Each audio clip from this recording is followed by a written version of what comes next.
भगवत रसिक कहते हैं कि जब तक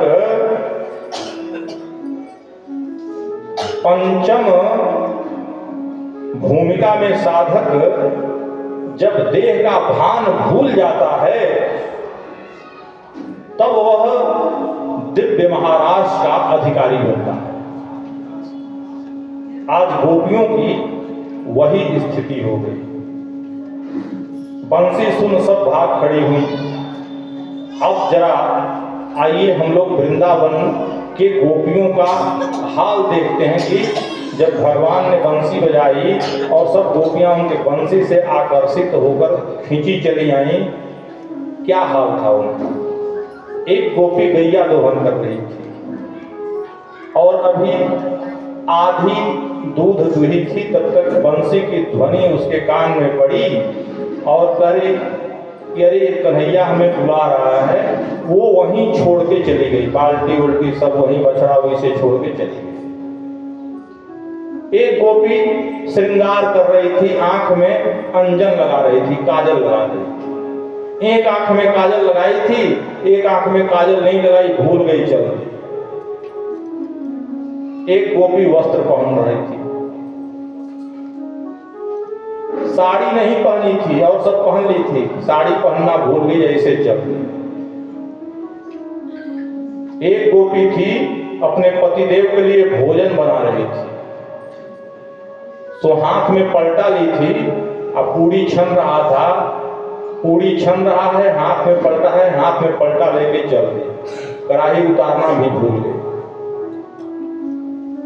एक गोपी जा रही थी, तब तक उसके पतिदेव देख लिए, कहां जा रही हो?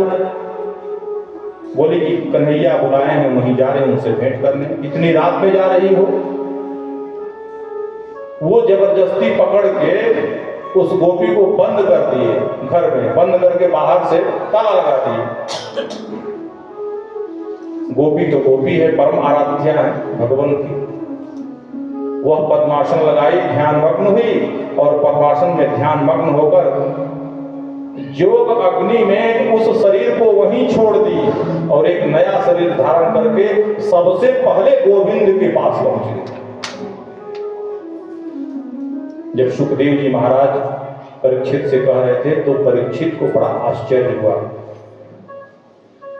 कि अरे भगवान, गोपियों को पकड़कर कमरे में बंद किए और ऐसा जो स्थिति है, इस इतनी ऊंची स्थिति में गोपियां कैसे पहुंच गई भगवान? गुरुदेव बताइए। सुखदेव बाबा कहते हैं कि ये परीक्षित सुनो, ये गोपियां कोई साधारण गोपियां नहीं है। जो बड़े बड़े बीतरागी संत दंडकारण्य में विचरण कर रहे थे, तो वह संत श्री राम जी के सौंदर्य को देखकर मोहित हुए थे और वह बीतरागी संत अपने अंतरात्मा में कल्पना किए थे कि काश हम लोगों को ऐसा सौभाग्य प्राप्त होता कि भगवान के साथ हम लोग भी विहार करें। और वही बीतरागी संत दंडकारण्य वाले तो भगवान कहे थे कि आप लोगों को जब हमारा कृष्ण जन्म होगा उस समय आप लोगों के साथ मैं विहार करूंगा। और वही बीतरागी संत आज गोपियां बन के श्री वृंदावन धाम में हैं।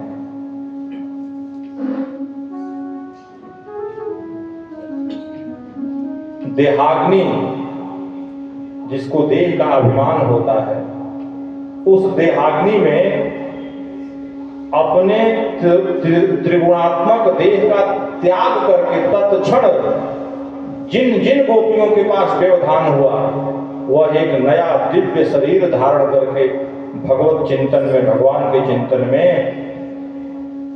सारी गोपियां जिन जिन के कान तक बंसी की ध्वनि सुनाई दी पहुंच गए। जब पहुंच गए, भगवान देखे तो कहें स्वागतम गोपाभागः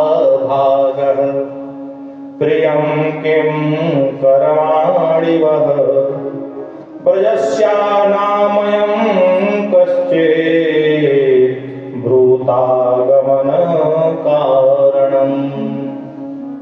पहले तो कन्हैया स्वागत करते हैं, सुस्वागतम सुस्वागतम, आओ गोपियों आओ आओ। जब सारी गोपियां आ गई, अब आकर और मौन चुपचाप खड़ी हैं, तो भगवान कहते हैं कि क्यों आई हो, क्या बात है, आने का क्या कारण है।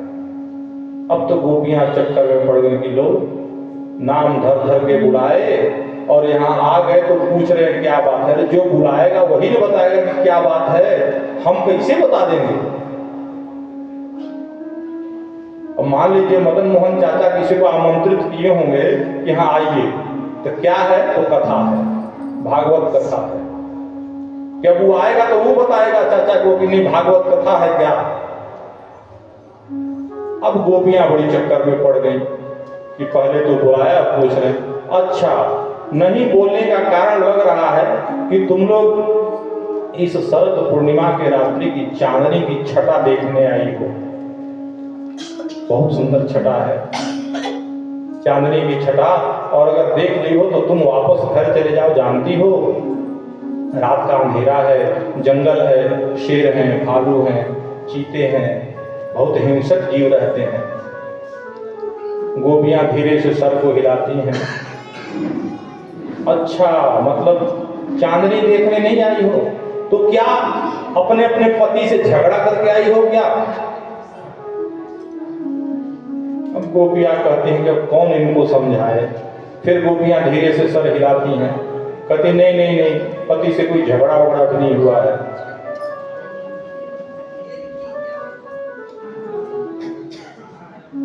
अब एक दूसरे से इशारे में गोपियां बात कर रहे हैं कि लोग, लेकिन भगवान भी कहते हैं कि आज हम तुम लोगों का मुंह खुलवा के रहेंगे, मानेंगे नहीं, मुंह खुलवा के रहेंगे। जो तुम लोग बोल नहीं रही हो, केवल इशारे से बात कर रही हो, तो आज हम तुम लोगों के मुंह को खुलवा ही देंगे। अंत में यहां फिर भगवान दोबारा कहते हैं सुनो, तुम लोगों के लोग इस लोक में बड़ी अपकीर्ति होगी, तुम लोग यहां से चली जाओ। कोई सुनेगा तो क्या कहेगा कि अकेला कृष्ण और सारी गोपियां रात्रि में चली गई। कोई सुनेगा तो बड़ी अपकीर्ति होगी, चली जाओ।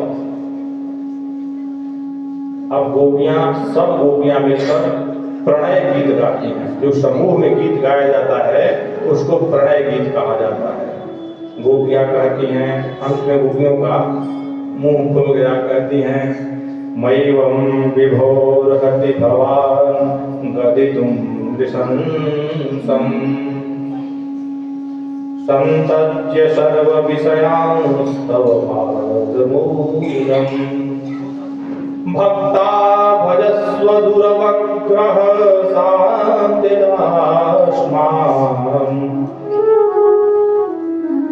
देवो यथादि पुरुषो भजते मोक्षो।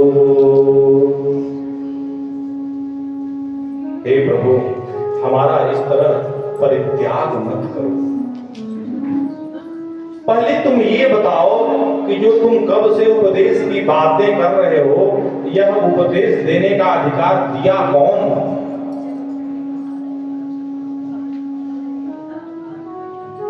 इतना देर से प्रवचन सुना रहे हो, अरे जो सुनना चाहे उसको प्रवचन सुनाओ तो अच्छा है, और जो नहीं सुनना चाहे उसको प्रवचन सुनाए तो अच्छा नहीं है ना। तो हम तो सुनना चाहते नहीं है, तुम सुना क्यों रहे हो? प्रवचन अपना बंद करो। भक्ता भजस्व दुर्वग्रहमां त्यजास्मान्।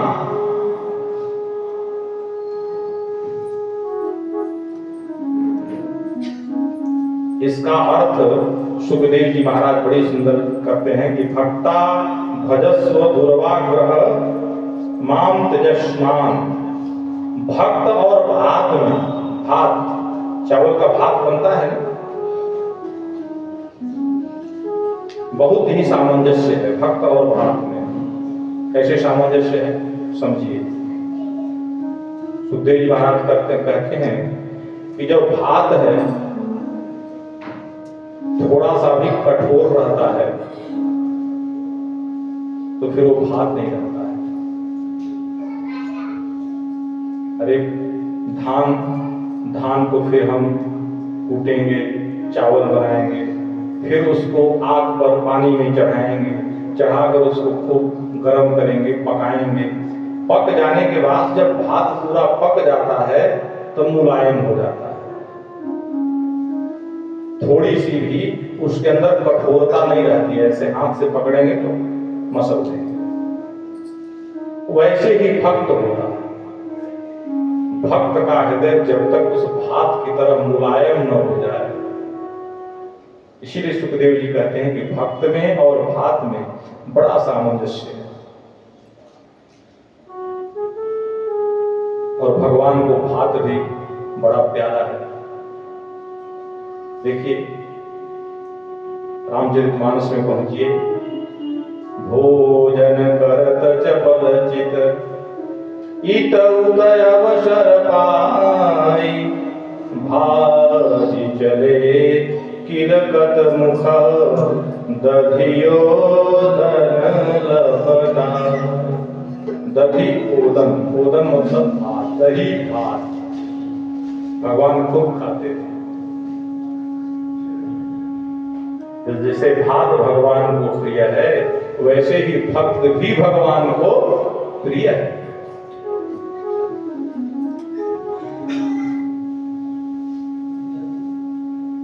हमारे अंदर जो अभिमान रूपी कठोरता है इस जीव के अंदर, जब तक वह कठोरता अभिमान रूपी गलकर भात नहीं बन जाएगा, तब तक वह भक्त नहीं बनेगा। इसका मूल अभिप्राय यही है। कहती हैं कि चित्तम सुखेन भवता परहितम गृहेषु यन्निर्विशत्युत करावपि गृह्य कृत्ये, पादौ पदं न चलदस्त्व पादमूला यामः कथं व्रजमथो करवामुखिं वा, सिञ्चाङ्गनस्त्वदधरामृतपूरकेण हासावलोककलगीतजरहच्छयाग्ने, नो चेदयं विरहजाग्निपयोक्तदेहा, ध्यानेन यावं पदयोः पदविंशते। कहती हैं कि विरह के अग्नि में देह को हम यहीं भस्मीभूत कर देंगे। नहीं, हे सखे, हे प्रभु, जैसे बंसी बजाकर हमारे चित्त को आपने चुरा लिया, ठीक उसी तरह से आप अपने दिव्य अधरामृत से हमें कृतार्थ करिए।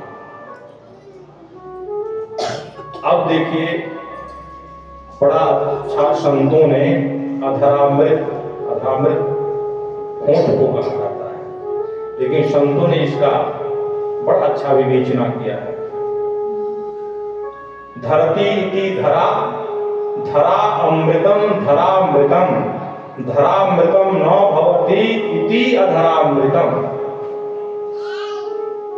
धरती का नाम धरा है, जो सबको धारण करती है, और धरा पर जो अमृत उपलब्ध होता है वही धरामृत है।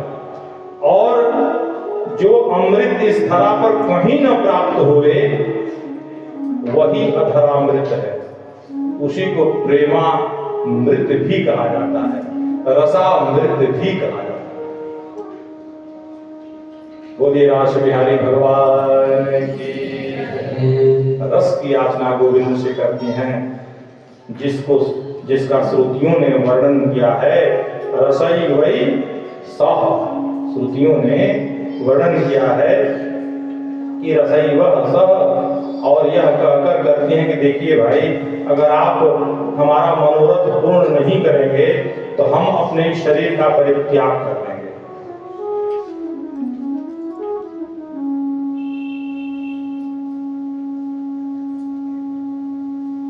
प्रभु ने बहुत ही अच्छी तरह परीक्षण लेकर गोपियों को देख लिया।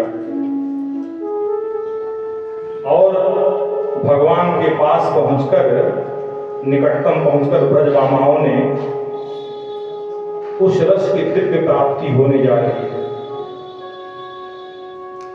भगवान सोचते हैं कि सांसारिक जो प्राकृतिक रस है, इनके हृदय में अभी कुछ भी तो शेष नहीं है, लेकिन सब तरह से भगवान परीक्षण ले लिए और ब्रजबामाओं के साथ ताता थैया करके भगवान दिव्य रास करने लगे। और वह त्रिभुवनपति सबको वश में, जितने ब्रजमामाएं थी सबको ब्रज में, सारे ब्रजमामाओं को मोहित कर लिया। आइए एक भजन के माध्यम से उसको हम लोग देखते हैं।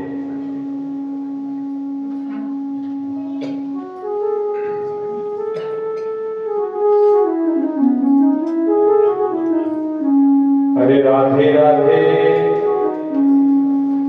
राधे राधे जपो चले आएंगे बिहारी, राधे राधे जपो चले आएंगे बिहारी, आएंगे बिहारी चले आएंगे बिहारी, आएंगे बिहारी चले आएंगे बिहारी। राधे राधे। देखिए भाई, ऐसे काम नहीं चलेगा, कम से कम राधे राधे तो जोर से आप लोग बोलिए। राधे राधे राधे राधे जपो चले आएंगे बिहारी, राधे राधे जपो चले आएंगे बिहारी, राधा मेरी चंदा जपो है बिहारी, राधा मेरी चंदा जपो है बिहारी। ऐसा महसूस हो कि हम लोग भी वृंदावन में हैं। यही धरा वृंदावन है, जहाँ रास होता है, जहाँ भक्ति रूपी रास होता है, और इतने गोप ग्वाल बाल और ब्रजमामाएं जहाँ उपस्थित होती हैं, वही वृंदावन है। और राधा राधा कहने पर भगवान बड़ी खुश होते हैं, जल्दी आ जाते हैं। तो राधे राधे राधे राधे जपो चले आएंगे बिहारी, राधे राधे जपो चले आएंगे बिहारी।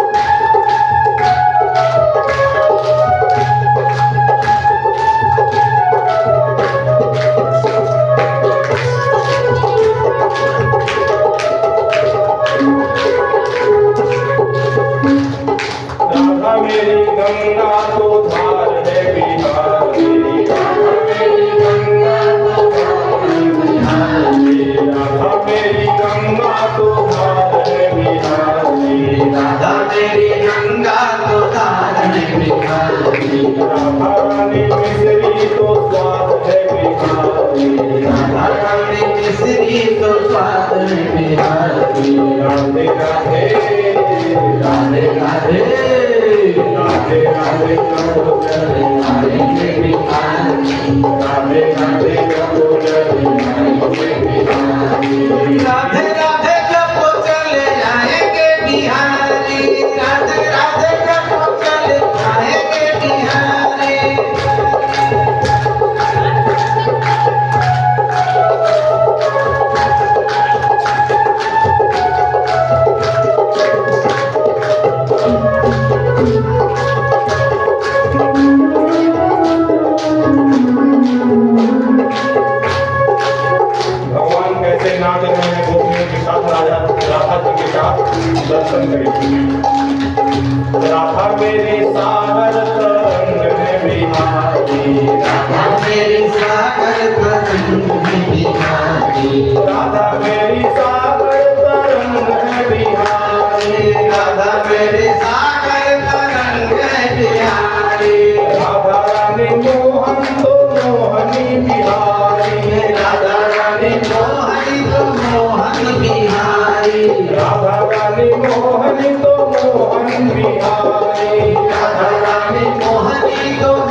थिरक रही हैं, संगीत चल रहा है।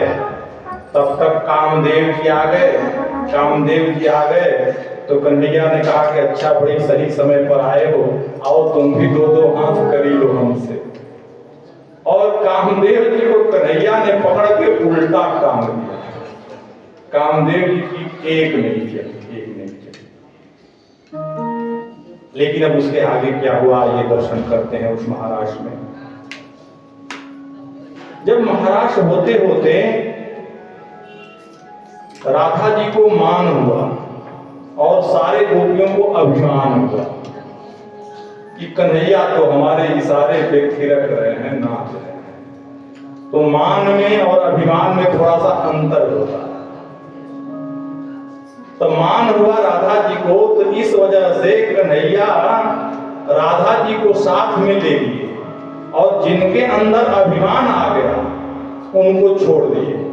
और रास होते होते वह रास बिहारी भगवान अंतर ध्यान हो गए। अब बताइए कि जहां रास हो रहा हो, आनंद की खूब अनुभूति हो रही हो, खूब मनमग्न हो, जैसे हम लोग राधे राधे गा रहे थे और इस राधे राधे से अचानक आप लोग गा रहे हैं, मैं उठ के चला जाऊं, क्या होगा? ऐसे ही कन्हैया गायब हो गए। अब तो उन ब्रजबामाओं की स्थिति ऐसी हो गई महाराज, क्या बताया जाए।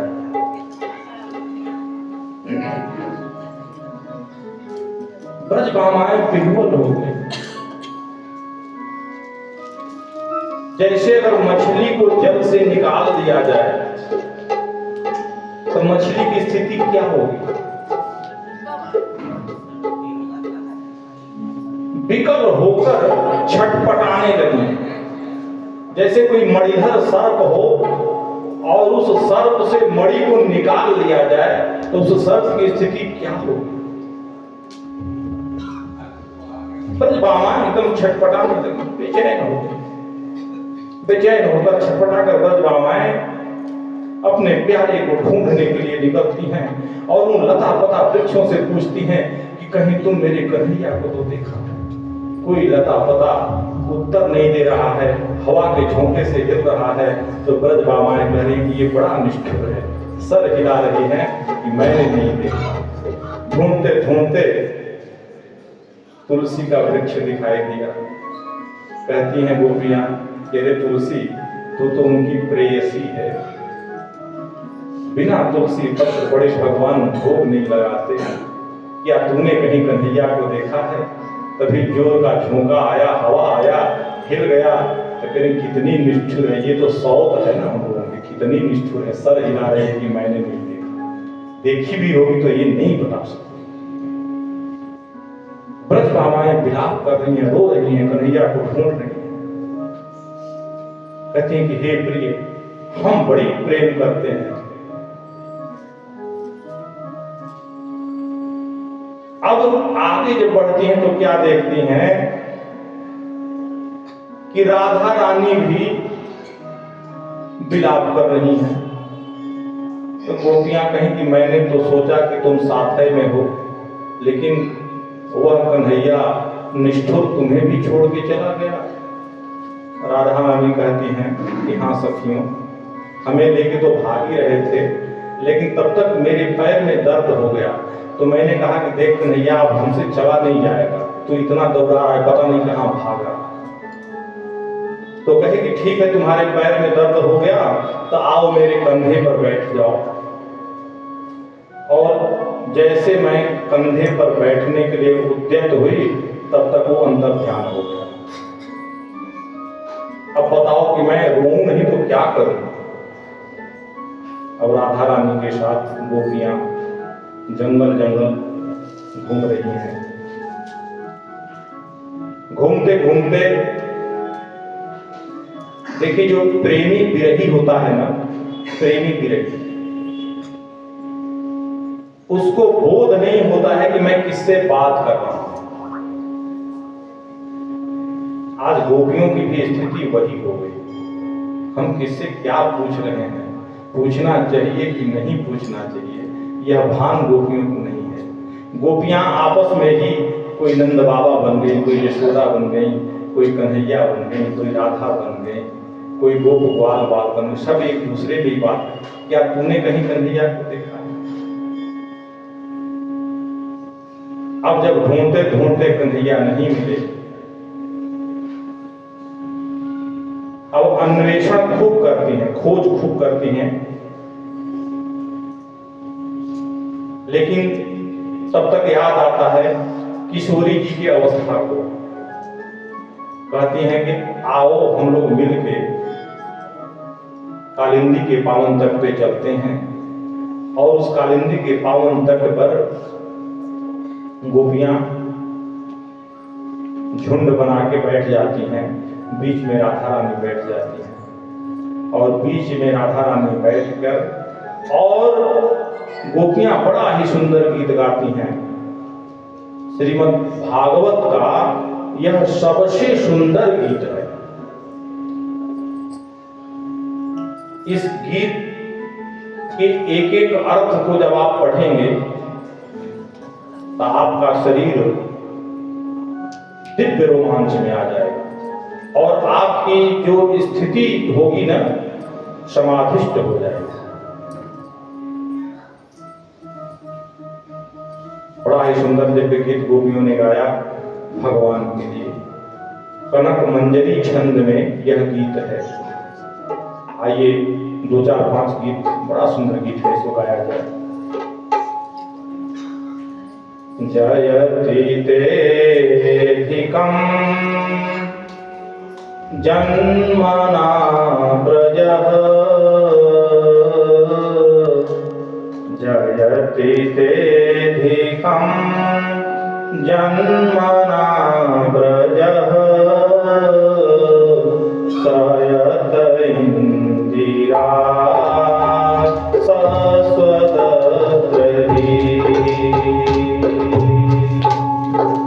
सहित देश्यतां देक्षुतावका,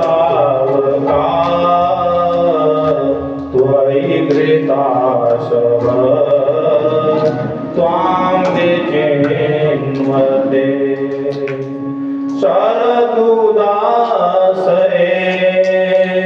साधुजातस, सरसिजोदर श्रीमृषादृशा, शूरतनाथ ते शुल्कदासिका, वरद निर्णतो नेह किं बधः, विसजलात्यदा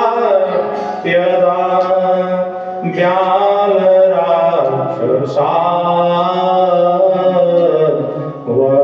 वत्समारुता वैद्युतानला, भृगमयात्मजात् विश्वतो भयात्, दृषभते वयं रक्षितामुः, न खलु गोपिका, न खलु गोपिका नंदनो भवान्, अखिल देहिना अंतरांतरिक, विघ्न साधितो विश्वभूतये, सखौ देवान् सात्वतां कुले, सात्वतां कुले। बड़ा सुंदर प्यारा गीत गोपियों ने गाया। 19 श्लोक में गीत गाया है गोपियों ने, रो कर गीत गाया गोपियों ने। गोपियां कहती हैं कि हे प्यारे, जब से आप ब्रज में पधारे हो, इस ब्रज भूमि की महिमा वैकुंठ से भी अधिक हो गई है।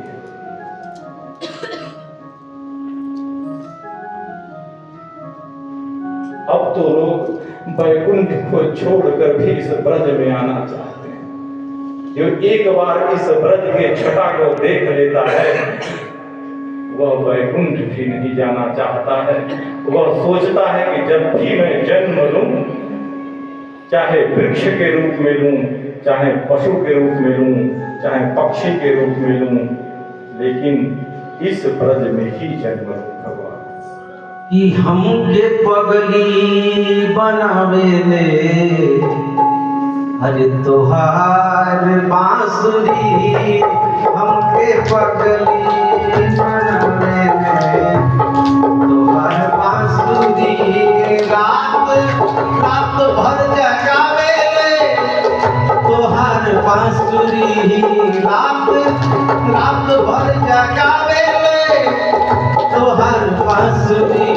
हमके पगली बनावे ले तोहार बांसुरी, हमके पगली बनावे ले।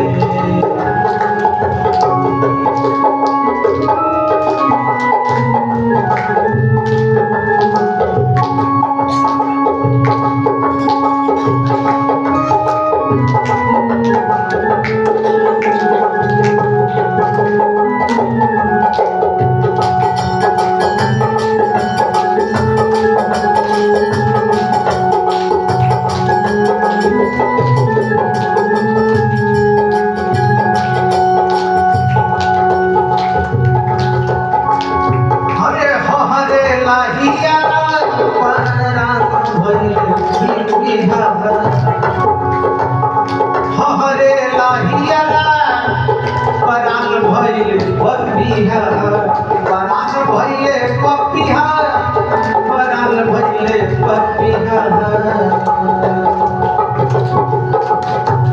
ई बेरी बेरी तुम गावेले, बेरी बेरी तुम गावेले तोहार बांसुरी।